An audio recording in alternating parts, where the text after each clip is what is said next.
you came on the plank, you won on the plank of trilinear project, mainly the coal, double tracking. Have you been able to make impact on this line so far? See, I have consistently raised these particular issues in Parliament. I have met the railway minister. I have had correspondence in black and white. Even Velasao, which I called land grabbing by railways. Railways has acted as a mafia. Very openly, I am saying.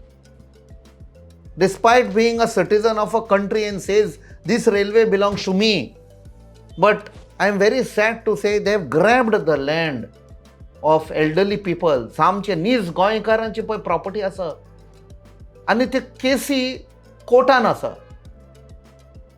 कोर्टान तांकां सांगलें DSLR court railway repeatedly they are saying please bring your ownership document. तांचे कडेन ownership document ना and they are claiming that to be their. So all this in black and white I have written to the minister that this is land grabbing. आणि जेन्ना people, rightfully owners, tried to resist, तांचेर case घाली.